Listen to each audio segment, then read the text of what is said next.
pada saat kuliah itu ada yang ikut ini, yang apa itu mengenalkan ada sebuah proyek namanya Impres Desa Terpadu saat itu ya. Kalau nggak salah satu desa itu mendapatkan sekitar 20 juta atau berapa gitu ya. Dan itu dengan ada pendamping. Jadi mulai sudah ada pendamping. Sebelumnya mungkin ada BUTSI, ada macam-macam ya. Tapi negara sudah mulai apa? Sudah mulai betul-betul konsen terhadap bagaimana upaya penguatan masyarakat ini sebenarnya mulai ya tahun 90-an itu. Ada PDM DKI ketika proses Indonesia terkena dampak krisis Krisis. ekonomi, Ya. Ya. mereka tetap mengupayakan bagaimana jaring pengaman sosial itu dilakukan melalui Betul. pemberdayaan masyarakat atau penguatan Komdev gitu ya. P3DT, PPK, P2KP, PNPM dan program sektor-sektor lainnya yang memang nuansanya pemberdayaan masyarakat, penguatan kapasitas apa itu masyarakat gitu. Nah, masyarakat di satu sisi mendapatkan penguatan yang cukup masif sekian lama gitu ya.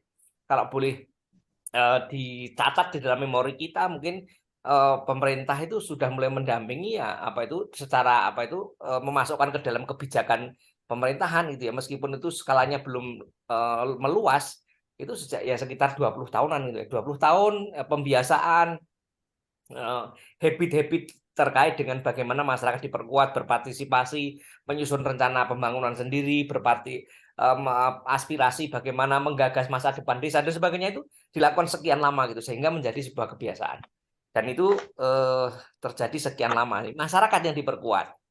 Nah, ketika masyarakat diperkuat ini dalam gambaran itu kan ada masyarakat sudah mulai kuat nih mengepalkan tangan mereka sudah punya apa itu mekanisme yang mereka bisa mengorganisasi diri gitu ya setidaknya ya apa itu mereka sudah mulai tersadar bagaimana mereka bisa berpartisipasi setidaknya di lingkup terkecil mereka gitu.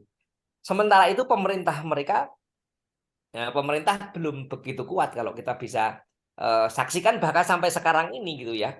Maka kemudian tidak ayal kalau kemudian apa yang sekarang yang sekarang termasuk diusung oleh teman-teman termasuk Mas Wahidin Kesa itu ada program penguatan pemerintahan dan pembangunan desa itu karena upaya sebenarnya bagaimana menyeimbangkan antara pemerintah satu sisi yang belum begitu kuat ya, dalam dalam apa itu mengimbangi masyarakat yang sudah demikian sadar terhadap demokrasi, sadar berpartisipasi dan sebagainya. Nah, mengapa hal yang demikian tidak boleh terjadi? Maka bagaimana upaya supaya masyarakat yang kuat tadi juga didampingi oleh pemerintah yang kuat. Nah, bagaimana penguatan pemerintah? Nah, itu apa dan siapa, kapan dilakukan? Kemudian mengapa harus diperkuat dan oleh siapa? Lalu bagaimana caranya itu? Nah, itu yang kemudian dipikirkan gitu. Negara, pemerintah Republik Indonesia dalam hal ini ya sebenarnya bukan terlambat ya itu. Banyak yang menanyakan kenapa tidak pada saat rakyat diperkuat itu sekaligus pemerintahnya diperkuat itu. Mungkin pada saat itu kemudian pemerintah pada saat itu yang di Orde Baru mungkin otoriter gitu ya, tidak melihat bahwa sebenarnya ada aspek lemah dari penyelenggaraan apa itu oleh pemerintah gitu ya pada saat itu. Maka masyarakat yang perlu diperkuat ya. Ada apa itu hal yang mungkin pada saat itu tidak terlihat bagaimana sebenarnya pemerintah itu pada saat perkembangan apa itu keadaan, kemajuan apa itu teknologi, kemajuan informasi dan sebagainya, pada akhirnya justru nampaknya dengan berbagai hal apa itu masifnya pemberdayaan masyarakat, Komdev dan sebagainya itu justru akhir-akhirnya pemerintah khususnya misalnya pemerintah desa itu juga khususnya desa ya, kita bicara konteks desa di pemberdayaan ini maka kemudian pemerintahnya yang relatif lemah. Nah, apakah itu betul? Ya, sebenarnya kalau kita mau terbuka pengalaman kami sendiri ya, kemarin saya di apa itu di dalam pendampingan itu, kalau kita lihat gitu ya, sebenarnya banyak pemerintah di desa gitu, pemerintah desa itu yang jujur sebenarnya mereka kurang begitu percaya diri ketika mereka melakukan proses-proses fasilitasi pembangunan, perencanaan pembangunan, kemudian bahkan eksekusi pembangunan dan sebagainya. Karena apa? Karena mereka memang apa itu mereka tiba-tiba mendapatkan sesuatu yang gede gitu ya. Taruhlah di dalam Undang-Undang Nomor 6 misalnya, pemerintah desa apa itu ketika masyarakat dilakukan proses pendampingan itu sekian puluh tahun, kira-kira 20 tahun, Sementara pemerintahan desanya ini kan tadinya kan di dalam program, kalau kita bicara misalnya PPK, PNPM itu kan terpisah antara pemerintah di satu sisi dengan masyarakat di sisi yang lain gitu ya. Masyarakatnya diperkuat, pemerintahnya kurang mendapatkan perhatian gitu. Tidak imbang penguatannya, coachingnya dan sebagainya. Nah, akhirnya ketika Undang-Undang 6 ini muncul dengan berbagai macam kewenangan, anggaran, mengelola uang dan sebagainya, menyusun perencanaan sendiri, kemudian mengeksekusi sendiri, mempertanggungjawabkan mengelola keuangan sendiri, akhirnya mereka keteteran gitu. Nah, maka kemudian ini salah siapa gitu? Ini harus bagaimana? Ya semestinya pemerintah ini diperkuat gitu. Iya. Apa Berarti yang harus tadi diperkuat? izin. Ya, Ya. ya, Jadi menarik banget tadi yang disampaikan gitu ya, bagaimana ternyata itu banyak hal yang perlu dipersiapkan, banyak hal yang menjadi juga sebenarnya pemerintahan ini punya potensi gitu ya, unsur pemerintah. Tadi spesifik mau membahas tentang pemerintahan desa gitu. Mereka punya potensi mungkin apa ini orang-orangnya yang pastinya juga yang duduk di level pemerintahan desa itu kan orang-orang yang terpilih ya, yang artinya mereka punya potensi gitu. Akan tapi kalau selama ini pendampingan yang harus dilakukan, kira-kira nih apa Mas tantangan terbesar di saat melakukan pendampingan khususnya bagi pemerintahan di desa spesifiknya? Tantangan apa ya. yang selama ini paling mengesankan yang kayak ini loh yang tantangan terbesar sulit untuk bisa dilakukan gitu yang perlu perlu perlu di pendekatan ekstra kayak gitu. Ya Ada kalau pengalaman Mas Lutfi? tantangannya sangat banyak, ya, sangat Hmm, banyak sekali. Jadi hmm, kalau sekarang ini misalnya ya, sekarang ini sajalah gitu ya. Eh, apa pemerintah desa itu hmm, tiba-tiba mendapatkan apa namanya yang saya sampaikan tadi, dia mendapatkan alokasi anggaran kewenangan yang besar gitu ya. Sementara mereka dibatasi dengan banyak hal gitu, hmm, aturan, hmm, kemudian tata administrasi, kemudian juga apa itu benturan kewenangan antara kewenangan di desa dengan kewenangan di atasnya dan sebagainya. Belum lagi tugas pembantuan misalnya. Ada di beberapa desa yang mendapatkan tugas pembantuan dari misalnya dari gubernur atau dari kabupaten gitu. Nah, ini menjadi beban bagi pemerintah desa gitu. Nah, maka kemudian bagaimana pemerintah desa itu diperkuat itu. Selama ini desa itu justru menjadi tempat apa itu banyak yang apa itu banyak yang memantau gitu, banyak yang menyalahkan gitu. Padahal kesalahan itu tidak murni salahnya di si pemerintah desa, tapi bisa jadi karena salah di atasnya juga gitu. Mengapa tiba-tiba pemerintah itu apa itu negara memberikan apa muatan yang begitu besar kepada desa, padahal desa belum dipersiapkan kapasitasnya misalnya. Nah, sebenarnya mekanisme itu negara sudah punya gitu, pemerintah sudah punya gitu, dengan beberapa instrumen regulasi gitu.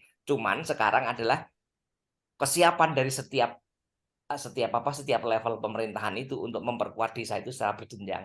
Itu yang menjadi tantangan sebenarnya. Sekarang itu desa itu sudah siap gitu ya. Tapi bagaimana memperkuat desa? Mestinya diperkuat oleh seseorang, oleh organ tertentu gitu ya. Tapi kalau tadi kan Mas Yusuf, masyarakat diperkuat oleh fasilitator gitu ya, orang swasta gitu. Nah, sampai kapan nih orang swasta ini terlibat terus di dalam ini ya, di dalam hal apa itu pendampingan-pendampingan ini. Nah, bagaimana caranya supaya memang mekanisme itu berjalan sesuai dengan aturan itu. Mestinya pemerintah desa itu diperkuat, dibina oleh pemerintah di atasnya. Nah, sayangnya sekarang ini pemerintah di atasnya ini belum sekuat seperti idealnya gitu.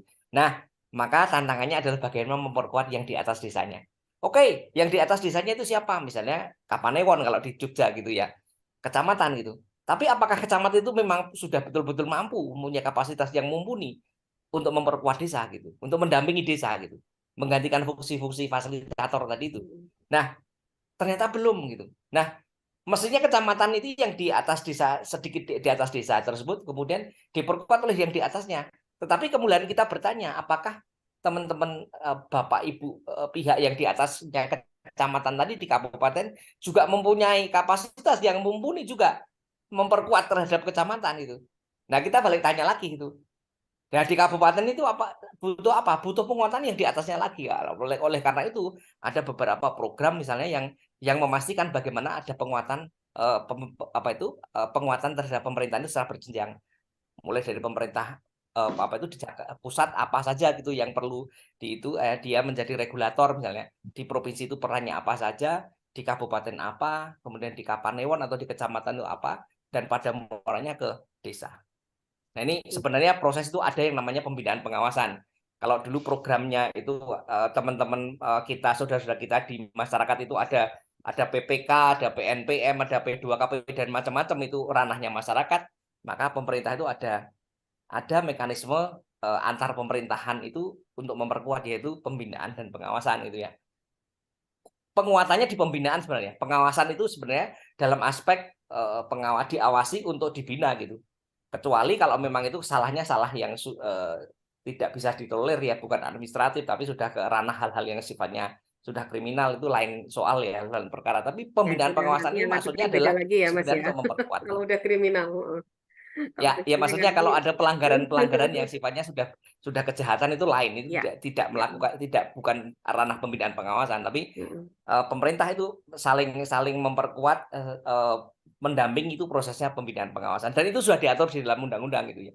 Di Undang-Undang 6 ada, di PP 43154 itu ada, kemudian di PP yang lain ada. Jadi ada mekanismenya. Nah, sebenarnya tantangannya tinggal itu diimplementasikan saja. Nah, ini yang Berarti kayak dilakukan perlu Mas ini Wahyu ya Mas Indonesia ya, dan teman-teman. memang perlu dukungan semua pihak. Bagaimana regulasi yang tadi mungkin sudah ada, sudah disusun, bagaimana bisa mendaratkan kepada bisa bisa dibahasakan dengan mudah diterima oleh para para mungkin di level yang lebih di bawahnya. Itu yang perlu menjadi satu tugas bersama. Bagaimana mungkin bahasa langitan gitu ya. Kalau kita istilahnya kayak peraturan-peraturan seperti ini nih yang oh ya ini ada yang ini boleh banget ya, habis ini adalah sesi berbagi, nanti boleh Ya, langsung silakan. raise hand atau boleh ngechat Langsung aja, dulu ya, gitu ya. ya. Kita bisa saling berbagi pengalaman, cerita, motivasi, inspirasi apapun boleh, karena di sini banyak lagi suhu-suhu yang lainnya gitu ya. Jadi kalau tadi menggarisbawahi yang disampaikan Mas Nugi, bagaimana bahwa sebuah pemerintahan kapasitas itu tidak bisa serta-merta ada gitu ya. Bagaimana ini perlu ada satu dari sisi regulasi juga sudah tersusun dengan baik, kebijakan itu juga berdasarkan asesmen kebutuhan dengan yang ada di level di bawahnya, dan di saat regulasi ini sudah lahir ya, itu juga bagaimana bisa dibahasakan dengan enak di level yang ada di bawah dan juga di masyarakatnya gitu. Oke, ini mungkin silakan Bang Fahrul, ada yang mau dibagikan kepada kita semua di sini. Iya, Silakan. Yang makasih. lainnya juga sangat Iya, Mbak boleh Vita. banget. Ya, ini sayang sekali kalau tidak dimanfaatkan ya, dua narasumber susah-susah kita datangkan, rasanya saya Ya, juga betul. Susah nggak ini ya, banget. menanyakan sesuatu gitu ya. Ya, Mas Nugi, Mas Yusuf ya. Jadi pengalaman yang sudah cukup banyak, dan saya pikir tiap tahun ini yang namanya program pemberdayaan, program baik pemberdayaan masyarakat, peningkatan kapasitas terhadap masyarakat dan pemerintahan desa ini kan semakin banyak begitu ya. Nah, mungkin pengalaman kita sebagai fasilitator, adakah tidak? Karena memang Ros yang Kak terlempar Ros yang saya ya. sudah masuk lagi kah, Mas Fahrul? Ya, Oh halo? iya, tadi sempat terlempar ya, Kak? Iya, heran, heran juga saya ngomong sendiri ya. Ya, Oke, kita lanjut dulu. Nanti setelah makanya Bang begini. Fahrul ada Kak Ros. Ya, begitu banyak program, begitu lamanya kita mungkin di program-program seperti ini ya.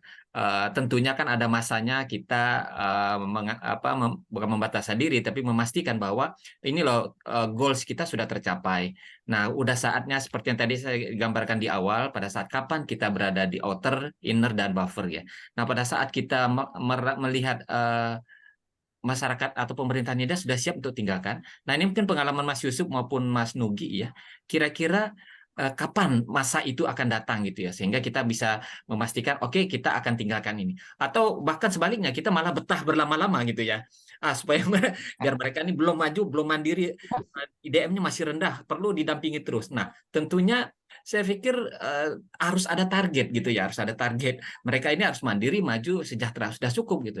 Nah, kita khawatirkan kalau tidak ada goals akhir gitu ya, tidak ada step by step-nya, tidak ada visi misi kita sebagai pendamping, titik itu tidak akan pernah kita temukan, dan masyarakat sangat tergantung pada kita gitu ya. Nah, itu khawatir sekali ya, karena memasuki usia satu windu lebih dana desa saja. Saya membayangkan begini Mbak Vita, Mas Yusuf, Mas Nugi, tiba-tiba saja besok dana desa tidak di stop gitu ya. Saya yakin pasti akan demo besar-besaran. Jadi 9 tahun itu tidak ada proses bagaimana mereka membesarkan APBDes ataupun apapun untuk mengantisipasi itu. Nah, ini mungkin ada kontribusi dari kita juga gitu ya. harus ada step by stepnya gitu selaku pemberdaya masyarakat atau pemerintah desa. Nah ini mungkin Boleh. ada Ya. pencerahan dari dua narasumber kita ya, singkat padat. Mohon maaf ini Ya. waktunya nanti mau berbagi ya waktu kita. Oke. Ya, Nah, silakan. terima kasih Siap. Mas Fahrul. Ya. Silakan Boleh. bisa ditanggapi. Boleh. Semungkin mau ada alat bantu saya. Boleh Boleh. saya share ya? Silakan, bisa sudah jadi co-host ya? Siap. Udah, oke, siap. Oke. Ya. Terlihat Mbak Niken? Ya, terlihat Ya. aman. Oke. Ya, saya menarik sebenarnya dari apa ya Mas Nugi dan Fahrul tentang menggelitik sampai kapan kita bisa berperan dalam konteks desa di sini. Ya, saya mau katakan sebenarnya bahwa kalau pengalaman saya dan apa ya, entah opini atau apa ya, yang apa kemandirian masyarakat, pemberdayaan itu ketika kita bisa melahirkan pemimpin-pemimpin lokal seperti ya berhati seperti ini gitu, berhati punya prinsip keadilan, kemanusiaan, empati, cinta kasih sayang, kebebasan, dalam hal ini kebebasan mengakui hak-hak asasi orang lain ya, bukan kebebasan yang tak terbatas, kemudian kebenaran dan kejujuran dan harmoni. Saya mau katakan begini bahwa eh, mestinya kita selesai pada saat kita bisa me, apa ya mencetak, dalam hal ini mengkader apa ya sifat-sifat fasilitator yang ya seperti kita. Jadi dalam hal ini bahwa saya mau katakan sebagai pemberdaya itu mestinya selesai dan punya target, dia harus punya apa ya mencari apa teman yang di suatu lokal atau desa yang bisa berperan seperti kita, tapi dia orang lokal. Nah, yang saya mau katakan bahwa pemberdayaan kan juga merupakan bagaimana masyarakat mengambil keputusan terhadap pemimpinnya. Ini kan kalau saya melihat ini persoalan juga karena apa ya masyarakat katanya aduh banyak dana desa tapi kita tidak apa ya tidak apa masih terpinggirkan, masih ada orang yang apa ya orang yang keberpihakannya masih kurang. Jadi masalahnya pertanyaan saya kenapa pada saat pemilihan kepala desa mereka tidak berdaya untuk memilih pemimpin-pemimpin lokal gitu.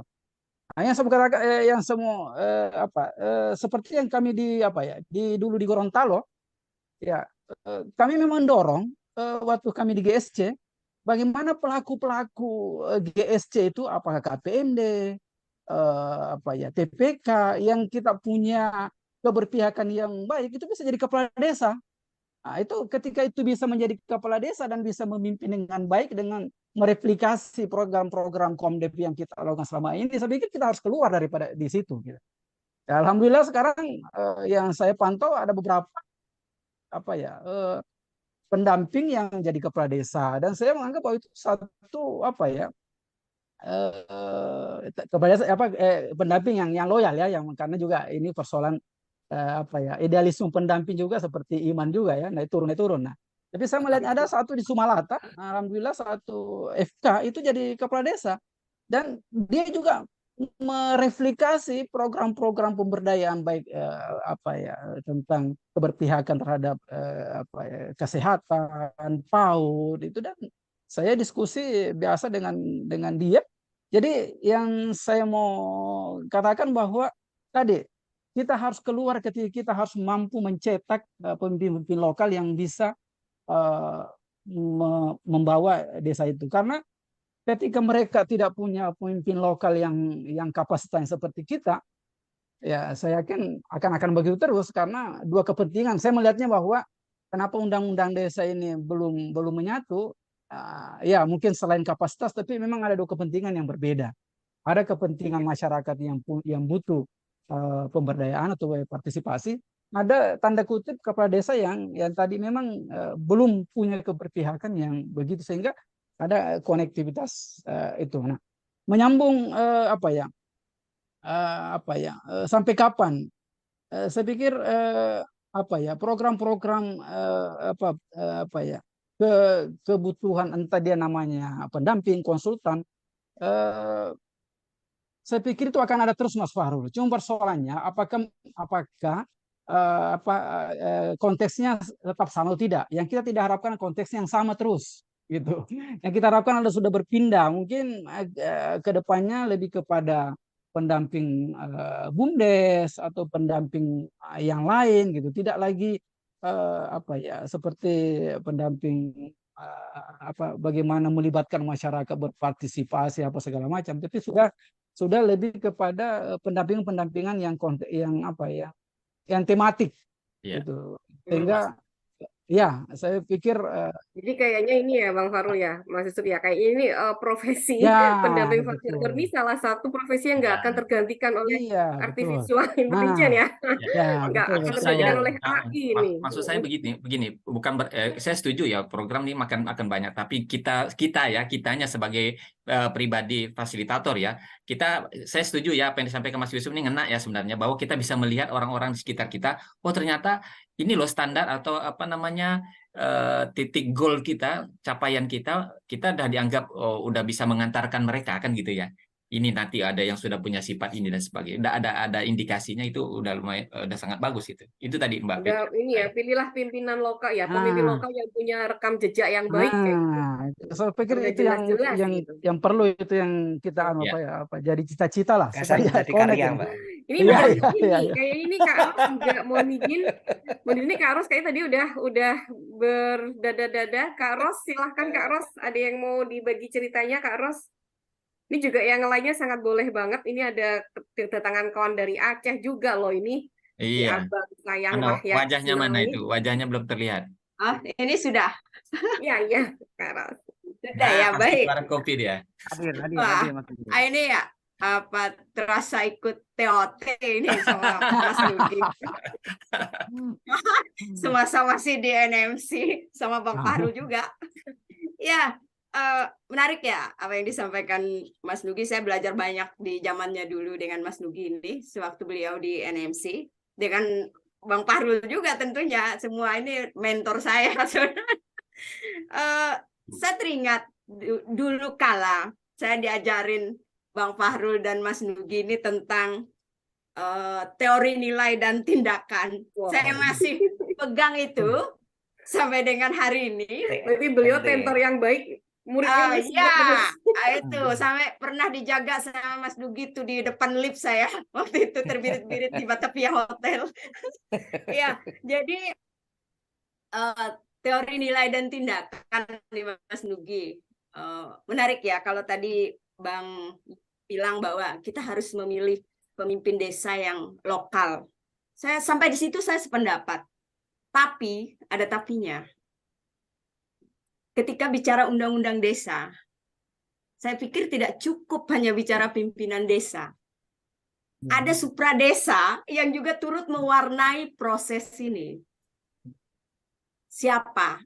Ada di kecamatan yang merupakan perpanjangan tangan dari wilayah administrasi kabupaten, yang juga hari ini punya pengaruh yang cukup ya. Ketika tidak keluar rekomendasi, maka langkah berikutnya akan jadi sulit untuk desa.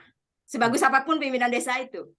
Kemudian yang kedua, ada level kabupaten. Ini ranahnya Mas Nugi ini. Ada level kabupaten tentunya.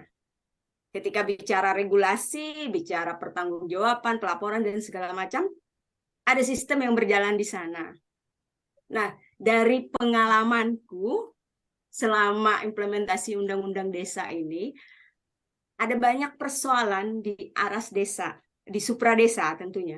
Maaf, bukan di aras desa. Di aras desa pasti ya, karena persoalan kemampuan, persoalan pengetahuan, kemudian regulasi yang kecepatannya melebihi kecepatan speedboat bergantinya setiap tahun, itu juga jadi persoalan di tingkat desa. Pergantian personil, kadang-kadang ada perangkat yang mundur, itu juga yang mewarnai proses hari ini. Tapi konsen saya adalah di tingkat supradesa, Mas Nugi. Nah, pertanyaannya adalah bagaimana membangun niat baik dari supradesa itu sendiri. Dalam hal ini leading sektornya ada di BPMD. Sehingga yang tadi pimpinan desa yang mumpuni, yang punya niat baik untuk membangun desanya, yang katanya hari ini no one left behind, itu juga kemudian menjadi sesuatu yang mewarnai desa, sampai teori nilai dan tindakan ini, sampai saya catat besar ini juga terimplementasi dengan baik di tingkat desa. Nah, saya fokusnya melihat bagaimana nih Mas Nugi strateginya sehingga membangun niat baik tadi dengan peningkatan kapasitas. Kalau tadi kita bicara membangun kapasitas, ketika hemat saya ketika niat baik dari supradesa itu sudah ada, tentu itu akan mempengaruhi di tingkat desa. Mempengaruhi tadi bagaimana partisipasi dan segala macam sampai nanti dia bisa mewujudkan kami nggak perlu pendamping nih. Pendamping itu hanya sebagai apa namanya teman untuk curhat gitu. Ya, Tapi hari ini kan apakah pendamping menjadi teman untuk curhat atau iya itu juga pertanyaan yang menggelitik buat saya sebenarnya. Iya. Itu maksudnya Mas Nugi. Jadi benar saya benar-benar menggelitik bagaimana nih membangun niat baik dari supradesa ini, dari tingkat kecamatan. Jadi intinya gini ya Karus ya, kayaknya memang kayak perlu bagaimana supradesa ini, kalau di bahasa tadi Mas Nugi sampaikan di Jogja itu kapenewon gitu ya, atau kecamatan itu nggak kalah pinternya dengan teman-teman yang ada di desa gitu, nggak, mereka punya kemampuan ya. Ini harusnya malah terlempar ini ya, punya bagaimana kapasitas mereka juga perlu dikuatkan gitu. Setuju sekali gitu. Ini kayaknya kita perlu jalan-jalan ke Aceh dulu deh ini kayaknya. Ini kakak kita abang yang dari ujung negara ini kayaknya udah senyum-senyum, udah mencatat ada kertas yang ditulis-tulis tadi tuh. Silahkan Bang Mahya. Ada kabar baik apa dari ujung barat Indonesia? Silahkan Bang. Ya, yang pertama terima kasih dulu sudah ada ruang yang seperti ini. Ini baru kali pertama saya bergabung kan. Beberapa kali nggak sempat, selalu terbentur dengan beberapa ini saya terlempar tadi. Itu dulu, iya, silakan. Ya. Terima kasih. Iya. Mbak Vita, jadi menarik sebenarnya diskusi ini setelah dibuka oleh beberapa narasumber tadi. Jadi saya tergelitik juga dalam bahasa tadi, saya jadi tergelitik juga untuk sedikit memberi ya semacam pandangan lah terhadap diskusi ini.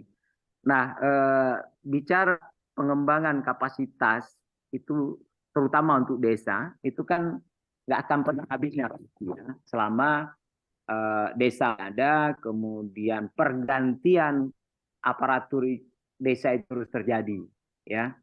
Pasti itu tidak akan pernah bisa berhenti upaya-upaya untuk pengembangan kapasitas, harus terus dilakukan. Nah, tapi nyambung juga dengan pertanyaan Mas Faru tadi, sampai kapan harus dilakukan oleh orang lain kan begitu? Sampai kapan maksudnya pihak luar harus datang dengan biaya yang besar kemudian membantu upaya-upaya pengembangan kapasitas seperti itu. Sampai kapan akan ada pihak luar yang seperti itu? Kan jadi pertanyaan betul itu. Harus dipertanyakan hal yang seperti ini. Nah, oleh karenanya saya jadi terpikir tadi perlu upaya-upaya lain, ya, perlu upaya-upaya lain yang harus dilakukan. Nah, misalnya dalam konteks pengembangan kapasitas yang bagi para pihak punya mandat untuk melakukan pengembangan kapasitas, baik itu di level pemerintah, supradesa maupun yang luar, pihak luar, NGO, LSM atau apapun lah namanya, dalam mereka melakukan kerja-kerja pengembangan kapasitas, saya kira perlu juga membuat sebuah mekanisme, ya, membangun sebuah mekanisme yang goalnya adalah mereka kemudian bisa dan mampu belajar sendiri. Mereka bisa kemudian memanfaatkan sumber daya di internal mereka atau di lingkungan mereka untuk kemudian bisa saling menguatkan satu sama lain. Nah, ini akan menjadi menarik sebenarnya jika upaya-upaya pengembangan kapasitas yang kita lakukan selama ini harus didukung dan harus kemudian disejalankan dengan upaya exit strateginya. Exit strateginya ya kita memang pada saat harus tinggalkan supaya mereka harapannya akan mampu kemudian meningkatkan kapasitas dirinya. Jadi memang harus punya mekanisme, makanya kemudian mekanisme itu yang harus dibangun. Jadi ada upaya untuk membangun sebuah mekanisme atau model peningkatan kapasitas yang itu diupayakan oleh mereka sendiri dengan melibatkan berbagai pihak atas inisiatif mereka sendiri. Jadi pihak lain tidak lagi harus mengeluarkan uang dan seterusnya. Nah, tentunya memang peran supradesa nggak akan lepas karena ini menjadi mandat buat mereka. Nah, peran supradesa tetap harus ada di situ. Misalnya sebagai pendamping atau apa seperti yang disampaikan oleh Mbak apa tadi, saya belum begitu kenal juga, mohon Kak izin Ros, ya. dari Kak Ros tadi ya? Ya, harus ya, seperti yang Bukan disampaikan apa, siapa? Maaf, mohon izin. Jadi sebagaimana mereka tetap akan terus-menerus juga melakukan upaya-upaya itu karena memang selama ada desa, ada supradesa tetap akan punya mandat untuk melakukan binwas, kan begitu. Nah, tapi peran mereka harus pelan digeser, bukan dalam binwas kemudian datang ajari terus, tidak. Tapi ada saatnya jadi peran sebagai fasilitator yang berada di samping, mendampingi proses belajar dan pelan-pelan didorong untuk desa itu atau aparatur desa itu bergerak secara mandiri dia. Itu ini yang terpikir oleh saya. Jadi kesimpulannya adalah dalam pikiran saya, dalam pandangan saya, sejalan dengan upaya-upaya pengembangan kapasitas yang dilakukan selama ini baik oleh supradesa maupun pihak luar, harusnya idealnya menurut saya ada mekanisme yang juga didorong untuk terbangun sehingga pada saat tertentu nanti pada titik tertentu desa atau aparatur desa pun jadi ketergantungan terhadap pihak luar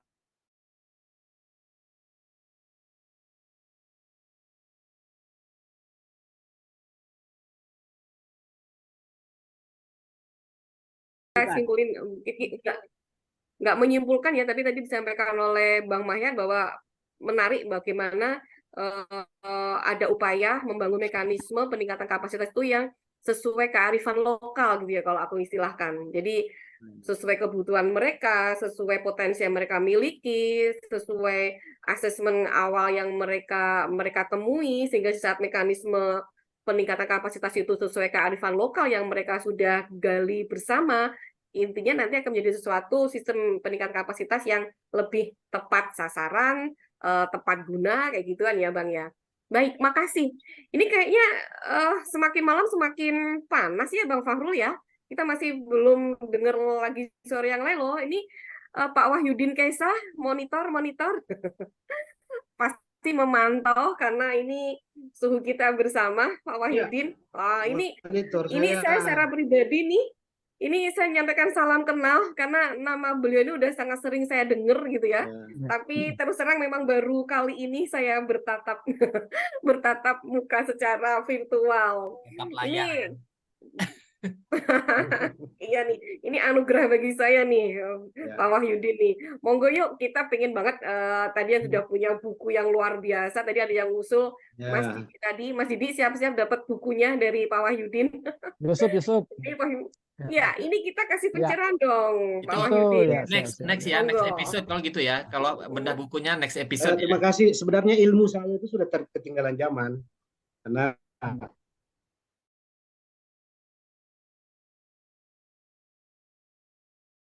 sudah nggak berlaku lagi sekarang kan, zaman sudah zaman milenial. Kalau saya kan masih zaman kolonial lah pendampingannya itu. Jadi sudah ketinggalan. Nugi itu yang masih zaman milenial. Mungkin dalam kerangka proyek atau program. Nggak apa-apa. Ya. Tapi saya mau bilang bahwa sebenarnya kita jangan terlalu mendikotomi antara pemerintah desa dengan masyarakat desa.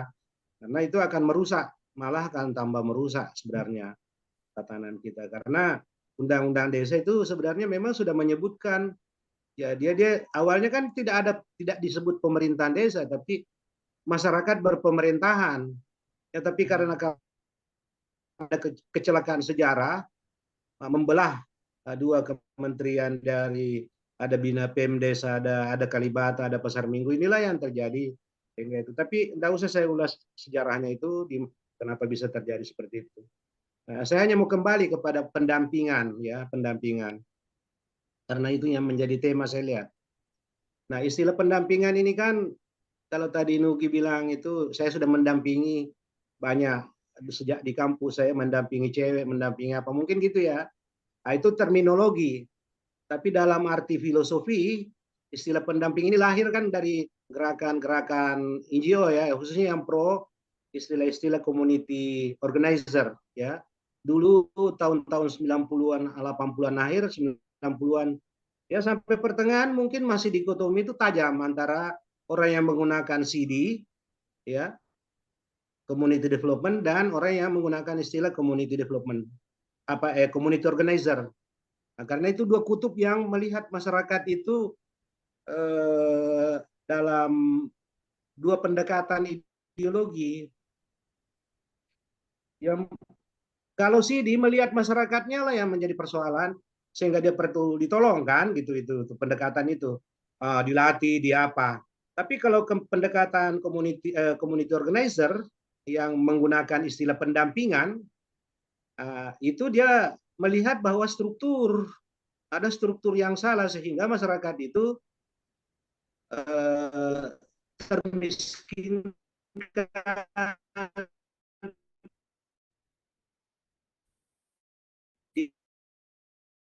dibengkalaikan, demokrasinya tidak diberi ruang dan sebagainya. Fasilitasi pendampingan bisa dapat dua-duanya. Saya belajar banyak community organizer dari Bina Desa, kemudian CPSM, Walhi, ya, LB Community Development dari Solo, ya, Bina Swadaya, ya. Nah, itu dua gerakan NGO yang menurut saya agak berbeda di zaman itu. Meskipun karena saya bisa belajar dari duanya, saya harusnya kondisional. Kapan kita menggunakan pendekatan CO dan kapan kita bisa menggunakan CD. Inilah yang mungkin yang perlu seorang pendamping mendalami gitu ya. Gitu. Nah, menurut saya ini. Nah, tapi karena ini tadi bicara pemberdayaan masyarakat, istilah pemberdayaan itu kan lahir setelah PMPM ya, yang itu pemberdayaan dulu kan pengembangan istilahnya, karena pemberdayaan itu ketika di PMPM di Langsing ya di Palu tahun 2007 kalau nggak salah, itu di Gerakan Nasional Pemberdayaan Masyarakat. Nah, ini juga menjadi kritik saya bahwa ketika sebuah program diberi embel-embel pemberdayaan masyarakat, maka pada saat itu sudah tidak ada pemberdayaannya, sudah hilang. Sama ketika PMPM tahun 2007 itu menjadi Gerakan Nasional Pemberdayaan Masyarakat, maka pada saat itu hilang pemberdayaannya. Karena ciri-ciri pemberdayaan masyarakat tidak menonjolkan bantuan. Kapan ada program yang selalu bilang, ayo kita bantu ini, kita bantu ini. Tidak bisa, karena saya kira seklasik apapun kredo pendampingan itu masih berlaku kalau saya. Datanglah ke mereka, mulai apa yang mereka, dan kerjakan bersama mereka apa yang mereka, itu kredo pendampingan menurut saya yang harus kita pegang.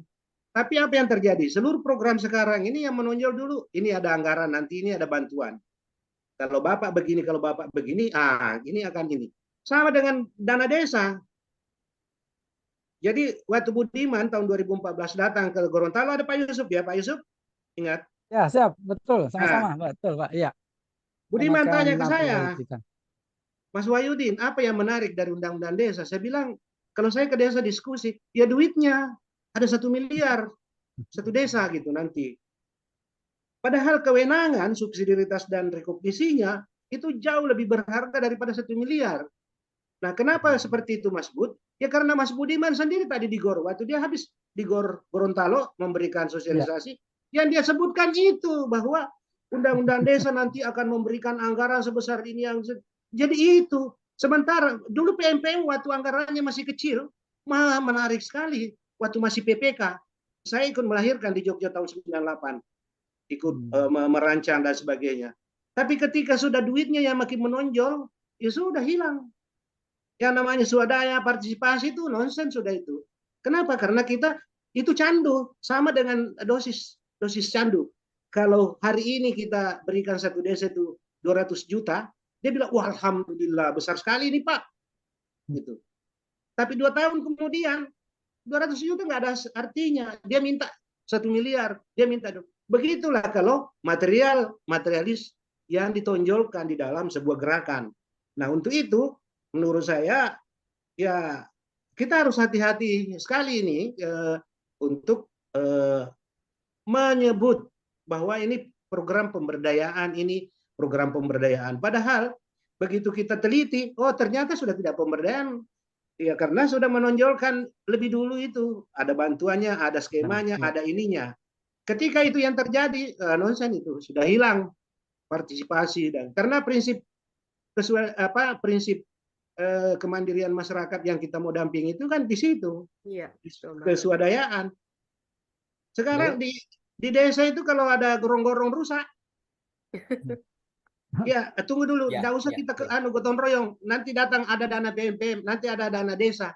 Nah, coba seperti itu. Nah, Jadi kayak ini ketergantungan gitu ya, Pak Wahyudin ya? iya, itu merusak tatanan menurut saya. Jadi inilah, dan mungkin juga saya dan teman-teman ikut berdosa dalam konteks itu karena kita semua hadir untuk Dan mendorong dapat itu lahir. jempol juga nih dari Pak Nah, Budwi. untuk itu kita merefleksi lah ini ya bahwa kita akan memperbaiki, saya kira untuk itu ini tanggung jawabnya Nugi nih, Pak Yusuf ya bagaimana. Farul itu senyum-senyum terus. Nah, Iya, gimana itu harus ikut Farul itu. ini banyak konsepnya. Tapi ingat Itulah. bahwa pendampingan itu yang dari dulu saya sebut sebagai kerja-kerja kenabian. Ya. Nah, kalau sekarang ini kan kita memang, kalau saya bukan pendamping lagi, saya profesional. Saya dibayar berapa untuk kerjaan apa gitu. Sekarang saya disuruh bikin modul ya udah bikin itu. Tapi dalam konteks lain ya kita harus tetap ada idealisme untuk digerakkan lain di dalam konteks bagaimana mengingatkan gitu. Jadi ini yang inti menurut saya bahwa kalau kita tetap merasa pendamping dalam konteks bukan terminologi pendamping ada di samping, tapi dalam konteks gerakan yang yang lebih jauh yang disebut tadi CO tadi itu community organizer, ya maka idealismenya harus itu. Kita akan tentang hal-hal yang ini akan merusak, ya seperti tadi. Iya. Mungkin itu Mbak, Iya. saya singkat ini udah jam 9 mungkin teman-teman. Indonesia Timur udah jam 10 nih Bang Yusuf ya. Makasih ya, nanti saya akan Aman-aman, kalau terus nanti diskusinya ada aman-aman. diskusinya. Ini kami Iya. yang makasih banget tadi. Dan ini yang menarik dari yang disampaikan Pak Wahyudin, dari banyak hal yang paling yang menarik-menarik tadi itu, saya paling tertarik dengan istilah bahwa nggak boleh lagi ada dikotomi antara pemerintah dan masyarakat gitu ya. Itu bagi saya secara pribadi menarik gitu ya. Kalau kita ibaratkan sebuah tubuh manusia itu ya, mereka itu adalah satu jiwa raga gitu ya. Masing-masing anggota tubuh ini punya perannya masing-masing yang nggak mungkin sama gitu. Tapi semuanya punya tujuan yang sama agar tubuh ini itu bermanfaat bagi banyak umat gitu ya. Sehingga sepakat sekali kalau nggak boleh ada dikotomi antara pemerintah dan masyarakat kayak gitu ya. Makasih banget Pak Wahyudin. Nanti sama-sama Mbak ya. Suatu waktu ini Pak Wahyudin Kesa harus kita sandera khusus gitu ya, di waktu yang khusus gitu ya. Ada mau kelas malam atau kelas dini hari gitu, siap ya Pak Wahyudin ya? Siap. Ya ini mungkin ini mohon izin nih, karena tadi kita tuh memang agak telat masuknya ya. Ini harusnya kita pukul 21 harus sudah kita akhiri. Tapi ini udah 21.08 dan malam ini saya belum mendengar suara kakak saya, Kakak Oli dan juga Kakak Didi gitu ya di ruangan yang maha luar biasa ini. Kak Oli, Kak Didi, monitor masih terpantaukah di ruangan ini? Iya, Mas Didi sama Kak Oli. Nah, ini Kak Oli nih. Seru banget loh, Kak. Ini pasti memantau dengan sangat cermat simakan-simakannya tadi nih.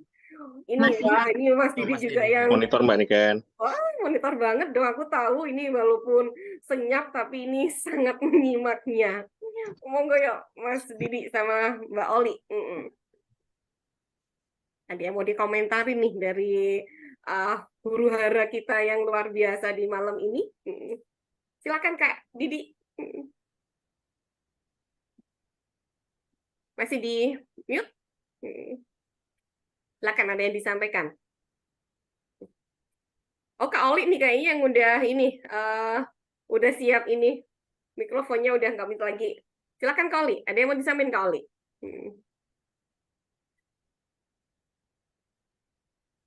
Saya tidak mendengar suara ya. Mas Didi mungkin. Mas Oh, Mas Didi. Didi ya yang ini. Ya Kak silakan. Onita. Lanjut dulu. Aku ngikutin aja. Ini Kalau kebetulan soalnya kalau udah urusan koneksinya pemberdayaan masyarakatnya, aku jadi murid aja deh. Berarti besok kalau pas jadi suhunya di bidang apa nih gitu ya. Oke, ini kita juga tadi belum dengar dari Mas Samuri dan juga Mas Butwi, Mbak ini ya, Mbak Rembo, Mbak Alia, juga Mas Ahmad nih. Silakan ada yang mau sama kita, mau izin mungkin kita nanti akan dengan terpaksa gitu ya, kita akan bisa akhiri di 21.15 ya, teman-teman ya.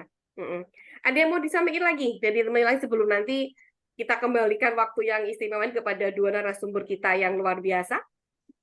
Mas Samuri, ada yang mungkin ada berbagi kisah waktu kemarin pendampingan di Kompak, bagaimana bisa menggerakkan sebuah kabupaten melahirkan regulasi dan lain sebagainya.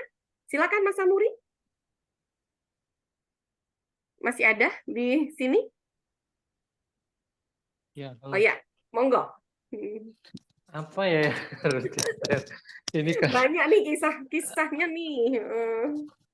iya Kak, sedikit saja mungkin ya. Jadi pengalaman lapangan terkait dengan program Kompak khususnya untuk Binwas, dan saya banyak sekali belajar sama Mas Nuki juga terkait dengan PTPD, dan salah satu best practice untuk Kompak Jawa Tengah memang salah satunya di Kabupaten Pemalang itu bagaimana kemudian yang tadinya kita memiliki satu pilot untuk pembina teknis pemerintahan desa itu di satu kecamatan oleh pemerintah kabupaten itu kemudian direplikasi. Nah, artinya apa? Bahwa memang saat ini isu terkait dengan tata kelola desa itu menjadi hal yang sangat penting bagi daerah, khususnya waktu itu di Kabupaten Pemalang, sehingga semua kecamatan itu membentuk PTPD, dan kabar baiknya memang ada dukungan kelembagaan maupun regulasi serta APBD untuk bicara keberlanjutan. Terlepas bahwa apakah sebenarnya dari 211 desa yang ada di kabupaten di sana itu membutuhkan PTPD atau tidak, tetapi memang data dan temuan-temuan yang ada di lapangan, keberadaan PTPD di level kecamatan itu sangat dibutuhkan. Nah, saya kira dengan apa yang tadi disampaikan oleh teman-teman narasumber itu, saya sangat setuju bahwa memang kalau kita bicara tentang pemberdayaan, sebenarnya kita tidak pernah dibatasi oleh ruang dan waktu, karena memang tadi saya satu kata yang saya cukup ingat itu terkait dengan tematik, karena sepanjang program pemerintahan itu ada, ya program-program pemberdayaan akan terus ada, dan saya sangat mengalami itu. Jadi dari isu satu, dari tema satu ke yang lain. Karena setiap daerah, setiap desa, setiap wilayah temanya akan berbeda-beda. Demikian, Mbak. Makasih banget nih Mas Sam, dan ini mohon izin juga nih karena ilmu PTPD-nya di Kompak nih mau diadopsi nih di P3PD nih. Waduh, ini suhu-suhunya udah ada di sini, nanti kita bisa mengguru banget gitu ya beliau-beliau. Baik nih, ternyata kurang 3 menit waktu menjelang 21.15. Kita akan kembalikan kepada dua narasumber kita yang sangat menginspirasi gitu ya. Kita pengen nih 1 menit dia nanti pas genap di 21.15 kita akan akhiri. Kita pengen banget 1 menit yang sangat padat ya, bisa disampaikan oleh Kang Mas Nugi dan juga Kakak Yusuf. Monggo. Mau Mas Yusuf dulu? Silakan, monggo. Oh ya. Kang Yusuf dulu. Oke, apa ya, kalau ya kan kita sama-sama belajar lah. Intinya kalau saya catat bahwa memang sama yang dikatakan kakak kita Kak Wahyudin, bahwa idealisme tentang gerakan atau keberpihakan terkait dengan masyarakat itu tetap harus ada. Persoalan kita kerja profesi, ya tanda kutip konsultan seperti ini juga, saya pikir ini adalah peluang untuk menjas keberpihakan kita, karena saya pikir keberadaan kita dalam suatu komunitas harapannya bisa membawa misi gerakan-gerakan tersebut. Entah momennya di mana, entah apakah di momen pembuatan kebijakan atau seperti apa. atau pada saat kita komunikasi koordinasi dengan instansi terkait, dengan tadi Kak Ros yang mengatakan bahwa ada supradesa kabupaten yang begitu, saya pikir dengan prinsip gerakan tadi itu kita mencoba melakukan sesuatu hal-hal yang terkait dengan bagaimana desa dan masyarakat desa menjadi tujuan cita-cita terkait dengan arah pemberdayaan masyarakat. Terima kasih. Saya pikir hanya itu. Bagaimana kita memanfaatkan momen di mana kita berada. Ya. Terima kasih. Yes, makasih banget Kak Yusuf. Beralih ke Kang Mas Nugi. Ya, terima kasih waktunya. Ada beberapa hal sebelum closing statement tadi menarik sekali yang disampaikan Mbak Ros tadi ya, Kak Ros tadi tentang realitas. Sebenarnya realitas saya menemui selama kurang lebih 5 tahun. Kalau saya boleh punya pengalaman yang sama dengan Kak Ros tadi ya, ketika pemerintah saya sepakat sih ya, secara idealisme tidak mendikotomi antara pemerintah desa dan rakyat desa gitu. Namun sayangnya realitas itu ada gitu. Nah, itu yang harus kita upayakan supaya masyarakat berpemerintah ini betul-betul ada gitu ya, betul-betul terjadi gitu. Itu menjadi upaya kita sebagai yang mengaku sebagai profesi pendamping masyarakat.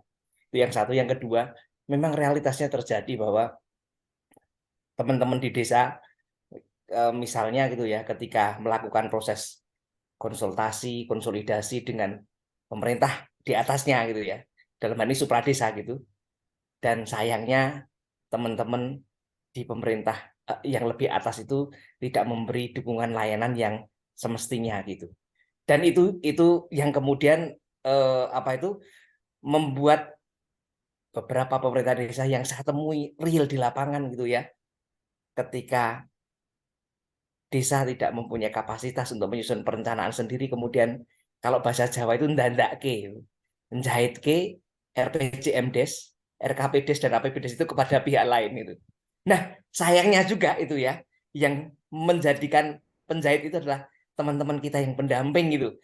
Wah, ini sebenarnya ini menjadi bahasan tersendiri harusnya nanti. Itu realitasnya di lapangan. Mas Fahrul tahu sendiri itu bagaimana. Beliau juga bersama-sama dengan saya selama kurang lebih 5 tahun gitu ya. Ini yang terjadi. Nah, oleh karena itu betul Mbak Ros dan teman-teman semuanya, memang mari coba kita sebagai idealisme pendamping, tidak akan ada akhir pendampingan. Jadi pertanyaan tema saat ini, sampai kapan didampingi? Ya sampai seterusnya. Bukan berarti karena kita mempertahankan profesi saya tidak, sebenarnya saya tidak menjadi pendamping, tetap menjadi bapak lah setidaknya gitu ya. Ya, maksudnya gini, tidak ada kata berakhir bagi mendamping masyarakat. Kalaupun sekarang mendampingi hal, saya tertarik sekali dengan apa yang disampaikan Mas Yusuf tadi. Mendampingi kan bisa tematik gitu ya, saat ini di sini, saat itu di sana, sebagainya. Tetapi seperti yang Pak Wahyudin sampaikan tadi, ya kredo-kredo pendampingan itu tetap ada. Bagaimana supaya kita itu pendamping gitu ya, yang diberdayakan orang yang kita dampingi, dan terminologi pendamping yang secara secara peristilahan saya, secara tadi saya sampaikan, saya dampingi ini ya oke. Tapi maksudnya jiwa atau idealisme pendampingan tetap harus ada gitu ya. Dan itu memang realitasnya harus dibagi seperti itu. Dan sekali lagi ini yang saya menggelitik betul menarik itu ya, satu hal yang dari Mbak Ros tadi itu, bagaimana sebenarnya desa ini dapat apa sih dari yang di atasnya itu. Kalau mau kita bicara jujur gitu ya, itu ya sebenarnya banyak di desa yang kita dampingi saat kemarin itu ya, ketika ke atas sedikit, ketika pendamping dalam tanda kutip yang seperti kita itu tidak ada, kemudian tidak mendapatkan layanan yang semestinya. Maka Mas Mahyar, kemudian Bang Wahyudin Kesa, Mas Yusuf dan sebagainya, Mbak Profita itu ada di sebuah instrumen, nah itu dimaksudkan untuk bisa memperkuat yang secara berjenjang tadi. Nah, itu yang mungkin menjadi proses. Jadi pendampingan tidak akan pernah selesai, dan memang ya idealisme dalam hal mendampingi, dalam pemberdayaan masyarakat, dalam pendampingan dimanapun kita, itu harus tetap ada dan hidup di dalam jiwa kita. Terima kasih. Terima kasih. Jadi membangun kapasitas sampai kapan didampingi, sampai kapanpun, gitu ya. Oke, selamat malam semuanya gitu ya. Kita akan akhiri sesi malam kali ini dengan foto bersama sebagai kenangan terindah kita di sesi yang luar biasa. Banyak sekali dan ini kayaknya tidak butuh berhenti di kali ini ya, Mas Fahrul, Kak Oli, Mas Didi. Kayak ini perlu buka session-session berikutnya. Karena ini para suhu kita sudah mengantri untuk bisa berbagi inspirasi kepada yang lain. Baik, yang berkenan untuk berbagi senyum manisnya, silahkan untuk bisa membuka kamera ya. Ini akan kita ambil pada hitungan ke-20. Enggak ya, ke-3. Baik. Oke, akan saya tunggu ya. Makasih Mas Rembo udah berbagi wajahnya ya. Nanti akan saya hitung. Nanti boleh dibantu juga pada yang lain untuk bisa mengambil ya. Saya hitung ya. Bentar, sabar, tahan senyum manisnya. 1, 2, 3. Oke. Terima kasih. Selamat malam dari kami. Kita tunggu inspirasi berikutnya dari kawan-kawan yang lainnya. Selamat beristirahat. Selamat berakhir pekan. Ya, Assalamualaikum warahmatullahi wabarakatuh. Waalaikumsalam. Terima kasih semua Terima kasih Bapak Mas Ibu. Yusuf, Mas Terima Nugi. kasih, Mas Sama-sama Nugi. ya. Kak Mas Yusuf. Ros, Iya. Kak Jauh. Oli, Mas Rembo, Mbak Lia, Pak Pak Wahidin. Budin, Sampai makasih ketemu ya. banget. Mas Ya, siap Pak Rembo, Wahidin. Siap. Bang Mahyar. Kak Oli udah selesai, Kak Oli. Makasih. Ya, makasih Bang Thank you. Farul, Kak Non, apa Niken, kabar, Non? semua. Ya, perjuangannya. Oke, Bang Mahyar. Oke ya, Ya. selamat istirahat ya. Niken live. Istirahat ya. Yuk. Thank you Ya. semuanya. Tutup ya. Ya.